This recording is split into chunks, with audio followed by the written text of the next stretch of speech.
آج نظر ڈالیں گے ہولوفیرا خاتون یعنی نیلوفر سلطان کی اصل زندگی پر۔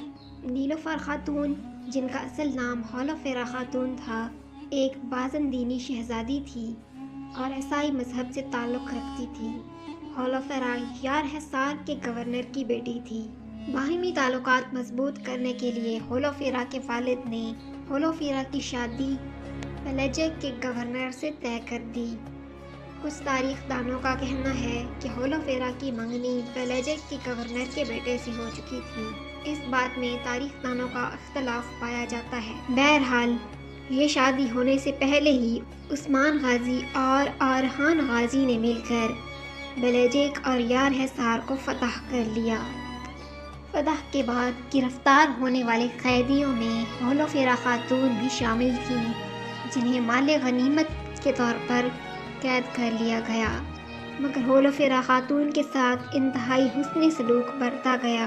مسلمانوں کا اور خاص طور پر آرحان غازی کا حسن سلوک دیکھ کر ہولوفیرا کے دل میں اسلام کے لیے محبت پیدا ہوئی اور ایک دن ہولوفیرا خاتون نے اسلام قبول کر لیا۔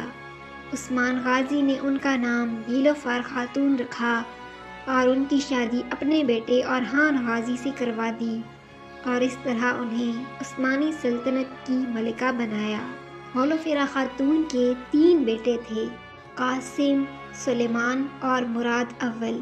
مراد اول آرحان غازی کے جانشین بنے اور اس طرح نیلوفر خاتون والدہ سلطان کہلائیں۔ نیلوفر خاتون نے اپنی زندگی انتہائی سادگی سے گزاری۔ ان کی شخصیت میں سادگی، شجاعت، بہادری اور حسن خلق شامل تھا۔ نیلوفر خاتون نے اپنی زندگی میں کئی خیراتی کام کروائے۔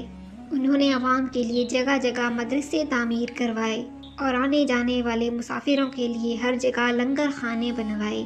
اس کے علاوہ حمام اور کارواں سرائے بھی تعمیر کروائے۔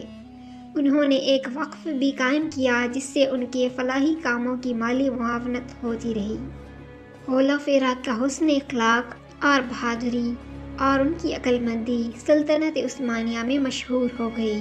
آرحان غازی کی بیویوں میں سے نیلوفر خاتون ہی سب سے زیادہ مشہور تھیں۔ ان کی نرم دلی اور رحم دلی کا ثبوت اس بات سے ملتا ہے کہ ابن بطوطہ نے بھی اپنی کتاب سفر نامہ میں نیلوفر خاتون کا ذکر کیا ہے۔ ابن بطوطہ اپنے سفر کے دوران جب اناطولیہ پہنچے تو ان کی ملاقات نیلوفر خاتون سے ہوئی اور اس کے بعد انہوں نے اپنی کتاب سفر نامہ میں ان کا ذکر کیا۔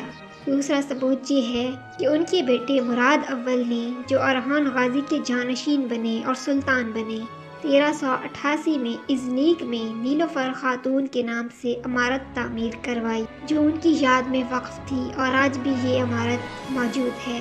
یہ عمارت 1950 میں بحال کی گئی اور 1960 میں عوام کے لیے ازنیک میوزیم کے طور پر کھولی گئی۔ انتہائی سادہ زندگی بسر کرنے کے بعد نیلوفر خاتون نے 100 سال کی عمر میں وفات پائی۔ ان کی وفات آرحان غازی کی وفات کے 1 سال بعد 100 سال کی عمر میں ہوئی اور ان کو آرحان غازی کے ساتھ ہی برسا میں دفن کیا گیا۔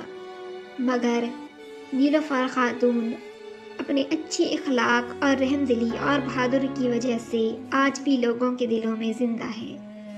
اگر آپ کو ہولوفیرا یعنی نیلوفر خاتون کی تاریخ اچھی لگی تو ویڈیو کو لائک کریں۔ شکریہ۔